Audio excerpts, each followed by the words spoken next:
Welcome back to Tully Television, everyone. And today we're going to be doing a little movie spotlight. It's not going to be considered a retro blast because it came out in 2021. Just thought I would talk about this movie a little bit and give my thoughts and review on it.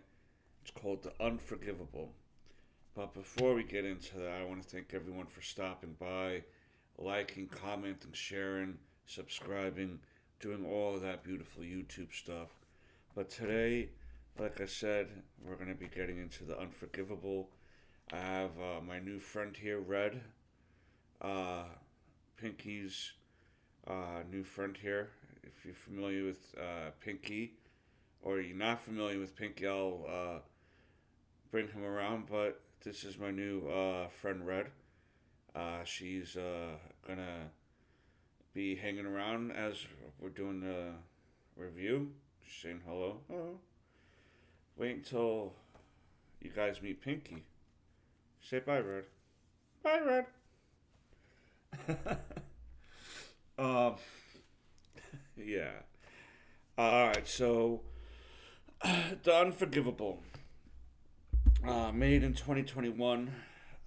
This was directed by Nora Finschwid, written by Peter Craig, Hilary Seitz, and Courtney Miles. Starring Sandra Bullock as Ruth Slater, Viola Davis as Liz Ingram, Vincent D'Onofrio as John Ingram, John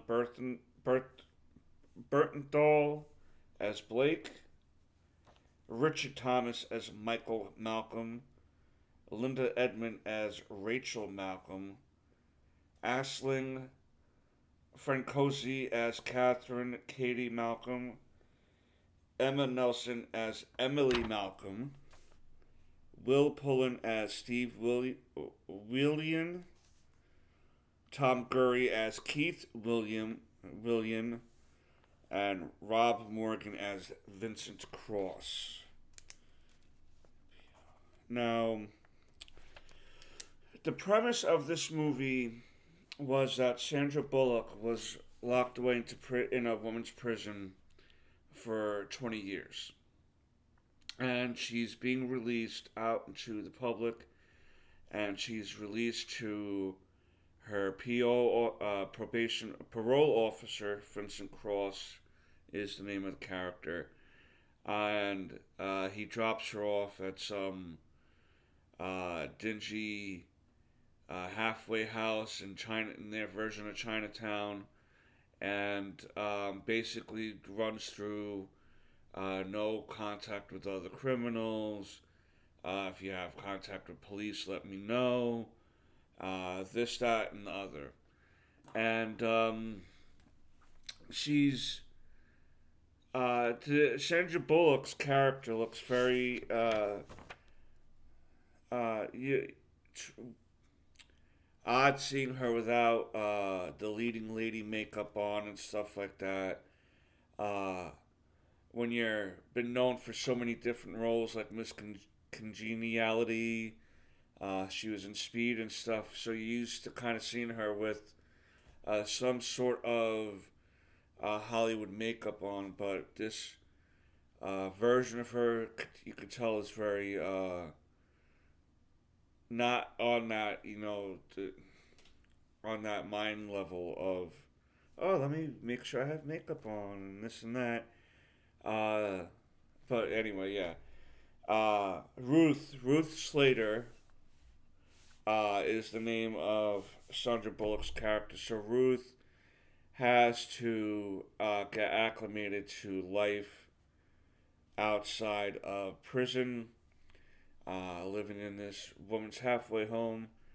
I kind of lived in a similar situation as this, where you have to share the bathroom and kind of bunk up with um, multiple people around you.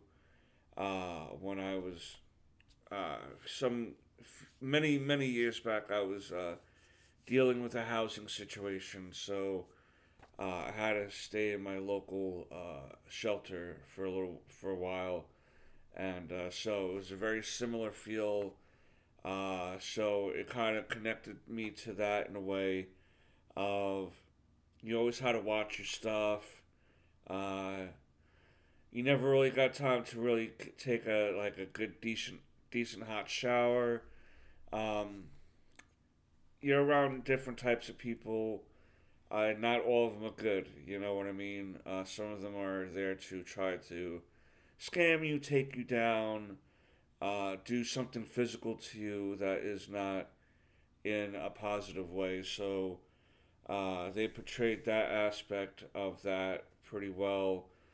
Because at one point you see her coming, you see her taking a phone call. When she comes back, one of the roommates is going through her stuff. There's a physical altercation for that. There's another physical altercation when she was taking too long in the shower, and excuse me, she had to defend herself from that. Um, what she's trying to do is she's trying to have contact with her kid sister. When she was put away in jail, she was 20 and the sister was like 5 or 6. And she would write letters and notes to the sister and mail them out. Um, but the adoptive parents of Katie, Catherine, did not ever give her these letters. The reason why there was Ruth was taking care of the sister was that the mother had died and the father had taken away. The father was, the mother had died and the father took off, so um, it was just basically Ruth and the little sister, and she was trying to do her Beth. She's trying to do her Beth. I don't know what that means. She's trying to do her best to maintain a housing situation for her and the sister. And there was the landlord or the landowner of the house that they were living on was trying to evict her and the little sister. And the sheriff was called in to help squash the high emotions running because Ruth is on the like yelling out the window. The sheriff is trying to call her on the phone, and she's yelling at them like, "If you come in this house, I'm gonna shoot you." Uh, you know, no one's going anywhere. Type of nonsense today. Why can't you just leave us alone? Type of scenario, and tensions were running high, and the sheriff was deciding to go through the basement to kind of talk again to Ruthie. They were talking on the phone with each other because on his cell phone, talking to her on her house phone, and he was telling her like, "Listen, Ruth, you can stay with us." I'm assuming meaning his family and him. You can stay with us. Just you gotta take it easy though. You can't be threatening people and you can't be killing people. Like this is yes, this is a shitty situation, but we'll figure this out together. Just you and Katie come out and you stay with us. Take what you can, and maybe I'll let you. Maybe I can help you. Tell these guys you can come back later and get some more stuff. Maybe whatever the case may be, you need to relax. You can stay with us. You have a place with us. But I guess to Ruth, that was like a sign of failure for her for some reason, and she was refusing that. And she kept like saying, I'm gonna like shoot you guys, and tensions were really running high. And the sheriff finally makes his way through the basement, and boom, he was shot. And Ruth, that's why Ruth was in jail for the last 20 years. She was, sent to jail for being a cop killer. Deservingly so. If you kill cops or anybody, you deserve to spend some time in jail unless it's an absolute, necessity of self defense, which this wasn't. This was just emotions running high because you didn't want to lose your apartment or housing. That's a scary situation within itself, but not an excuse to kill somebody. You know what I mean? You may want to kill your landlord or the people at the bank that own your house note, and that's like a reasonable like oh, but it's more like I wish they would go away, instead of oh I'm gonna kill them.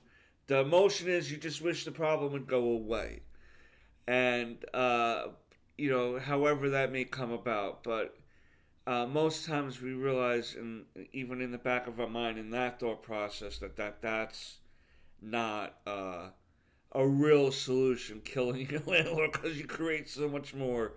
You're gonna have permanent housing on some level. Three hots and a cot in your local state pen. Put it that way. If you decided to kill your landlord and got caught. So for 20 years, she's been dealing with being in prison, not having any family to turn to, not having Katie to communicate with, and this is a good showing of how it is for most people coming out of jail or prison. Um, at an extended amount of time, they become institutionalized and are unsure of how to live even in the modern world, even if it's 20 years later. 20 years ago in 2002, at the time of this recording, uh, technology even then was still so different than it is now. Yes, the internet was around and this and that, but there weren't as much advancement as there is now, obviously, 20 years later. Um, so she has to realize that anyone can Google her name and they'll know what she did. She was having difficulty finding a job until she finally got this place to hire her. It was a fish packing place. Basically, it was just cleaning fish. Taking off the head, cleaning the guts, scaling them, that type of job. And there she meets Blake, played by John Bernthal. Great actor. Two of my favorite parts from him was Shane from The Walking Dead and The Punisher from the Netflix series The Punisher. He's been in many other things, but this he did good job. I almost didn't recognize him at first. Um, he became he obviously had become interested in her. They became friends.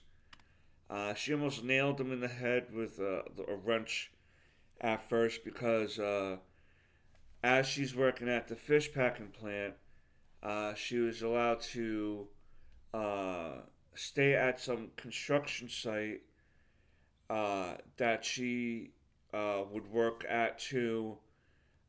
She was helping build a community, like a homeless shelter there, and if she did, because she did carpentry work in the prison, and she could do construction, which led her to know how to do construction and other carpentry skills outside. And the deal was that if she did these off the book jobs to help make the progress quicker of building the shelter, she could stay there in the back room, back office area, and that's where she was staying during her off time from the job. He came in with donuts and a jacket because she had a jacket that was not really keeping her warm. Uh, Her actions and her ways indicated that she was still very much in that person's mindset of every little horn or loud noise outside would be uh. Um, like almost a panicky reaction. Um, yes, finally she admits to Blake that she is uh, just recently released from prison. She didn't say exactly for what, but he kind of got cold on her. They were eating breakfast, and he was like, I can't do this then uh, with you. And she takes off, and you can tell she's upset. Next day at work, she gets beat up by some other woman because I guess Blake had talked to her about her being an ex-con, and she gets beat up because then now it's known what it was that she did. Because again, all you gotta do is a quick Google search, and if it was a high-profile case like that, it's definitely going to be even more so, more easily found. Woman was screaming and yelling at her and hitting her and kicking her, telling her own father was, my father's a cop, you cop killing B word and this and that. And, so she was dealing with that. Vincent D'Onofrio was a lawyer in this movie. He was married to Viola Davis, and he decided to help Ruth. Viola Davis was not initially keen on. The wife wasn't initially keen on him helping her out. He set up a meeting between her and the adoptive parents of Katie, because there's a no contact ruling in effect. She tries to talk to them, but tempers flare, and she finds out that her letters were never given to Katie, and Katie has forgotten her. And as they were home, they were talking, and their biological daughter had overheard what they were talking about with Katie, and she had found the letters that Ruth had sent. She had met Ruth and told her where Katie would be so she can go meet her. She thought that that was the right thing to do. Even though she was raised to believe Katie was her own biological sister, uh, Katie would talk about memories of not being able to fully grasp the memories, but having memories of a life before. And in this whole process of this movie going on, there's these two brothers that want to take their revenge out on Katie and Ruth, because these are the sons of the sheriff that died. Initially, one of the sons was not really big on doing this, but he met her under a false premise, Ruth, and he mentioned about something about parents dying, and she just happened to say a throwaway line like, yeah, well, life does go on, I guess. And he took that as her being callous as opposed to her really feeling guilt and behind the scenario that happened. So he decided to agree with his brother, who was a cop, and wanted to take his revenge out on Ruth and Katie. And the way to do that is to kill Katie in front of Ruth so she can live with the loss of a family member the way they had to live with the loss of their father. Little do they know that Ruth has been dealing with that loss of her family just as much as they've been dealing with the loss of their family for the same amount of time. The only difference is that Katie's alive, and unfortunately, their father, isn't. But they're still experiencing the same thing: a loss of a family. Um, so after the biological daughter of the two adoptive parents and Ruth met, the brother was following that girl, following Ruth, and then decided to follow that girl back home, thinking that was a good way to get to. He was thinking that was Ruth. He was thinking that that was Katie.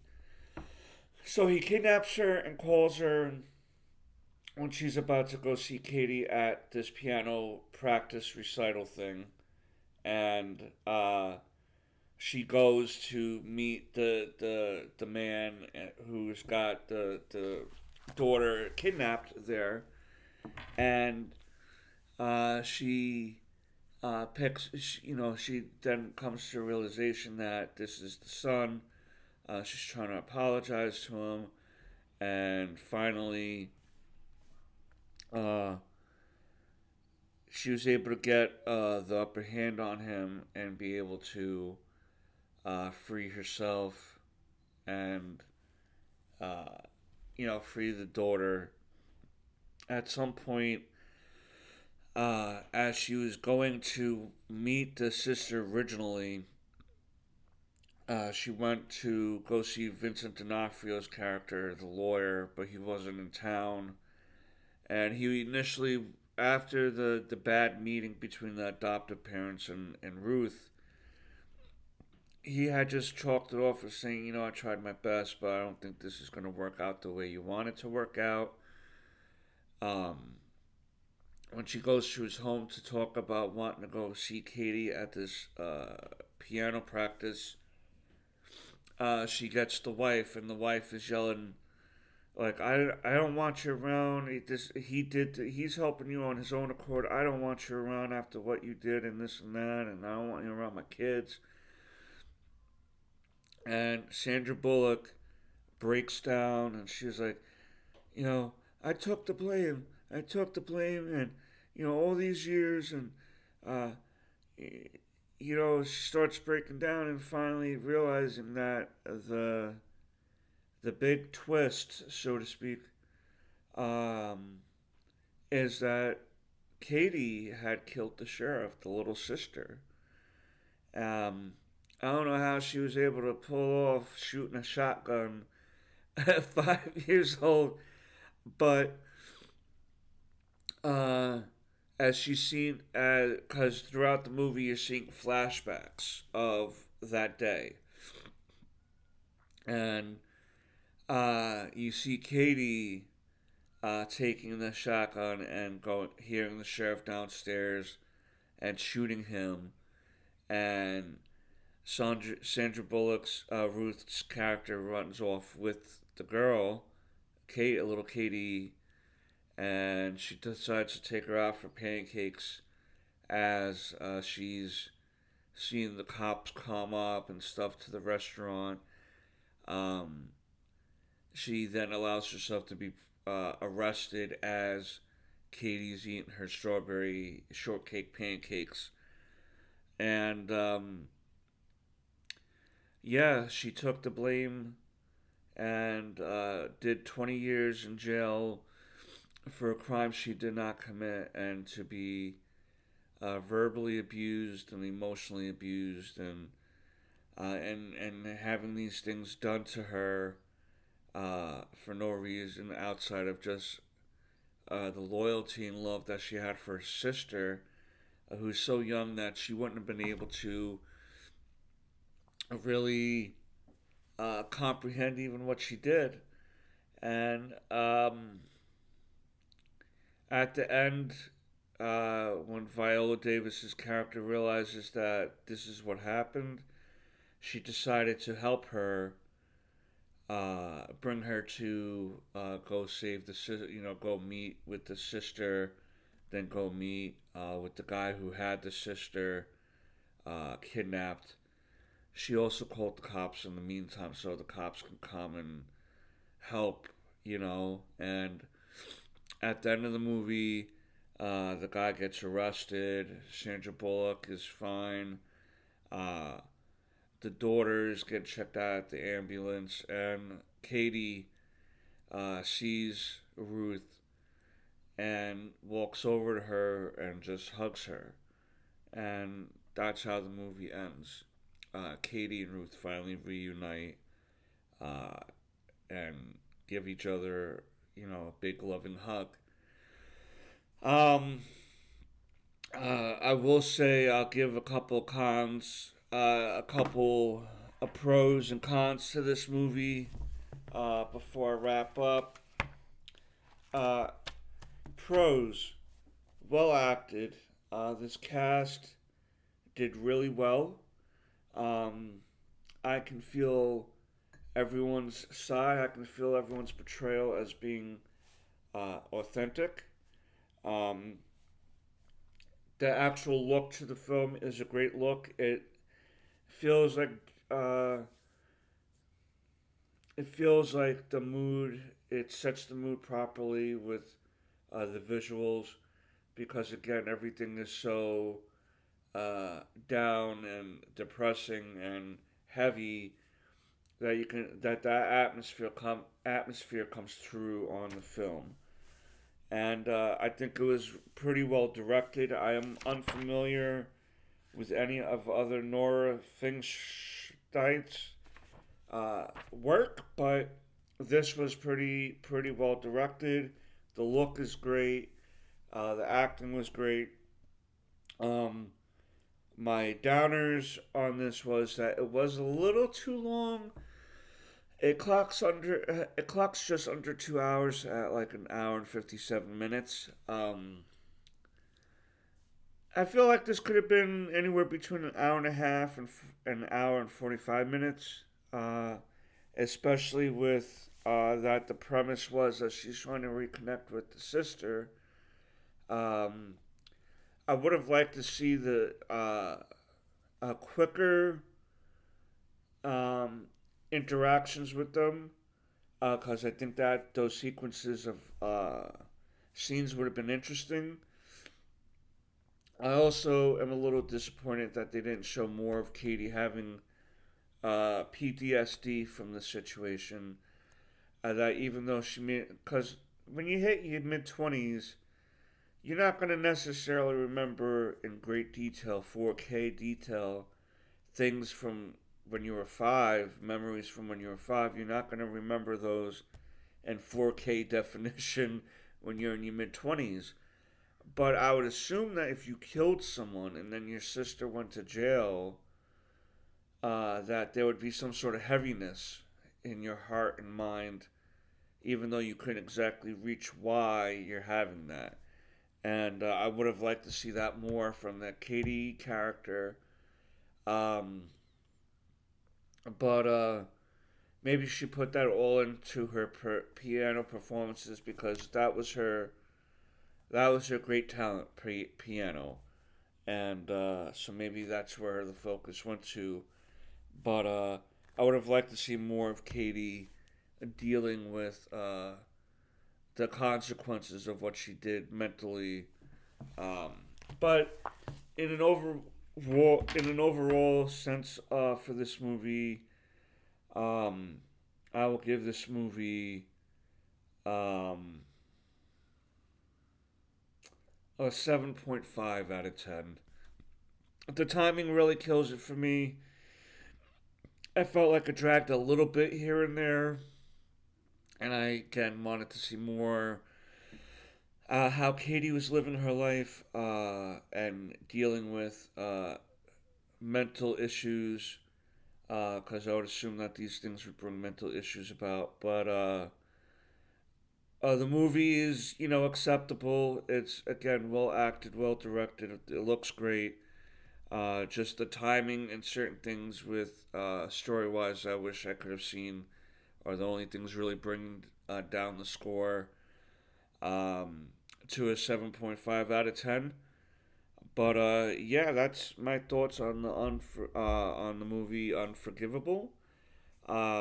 This is a really good movie to check out, uh, whether it be by yourself or I don't know if you want to watch it, as you would a romantic movie on a date night, but this is certainly a good movie to watch with anybody because you can kind of relate to all of these characters with the information they're given, and that's really a major point to any movie is to be able to relate to these characters that you're trying to invest your time into and suspend your disbelief of certain things to follow the rules of that universe or that movie.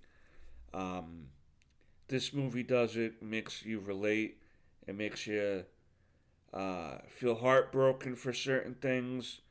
Sandra Bullock, I could see maybe being nominated for an award for this, but as far as the other great performances of 2021, I'd really have to take a look at that and see, really review certain performances from 2021 to see if she would be able to win, say, like a best actress award. But I would definitely give the I would definitely consider the director to be nominated for best director. I definitely feel like that would be a worthy nomination as well. As far as like supporting characters, the probation officer was a nice ad because he really tried to be there for her. You understood Blake's situation, even though you may not have agreed with where he was coming from. You can understand where he's coming from. Uh, Everyone did well. Everyone did really well, and the like I said, the only thing killing it for me was the time. The time you could have cut it down 20 minutes, 15, 20 minutes, and give me more uh, consequences for how Katie is living, whether she remembered or not. That would have been a nice follow up to see why she's feeling this way and that way, uh, but not understanding why she's feeling this way or that way until she meets Ruthie finally and understands everything. But yeah, check it out. I highly suggest checking it out. Thank you for stopping by, liking, commenting, sharing all that beautiful stuff. And until next time, peace.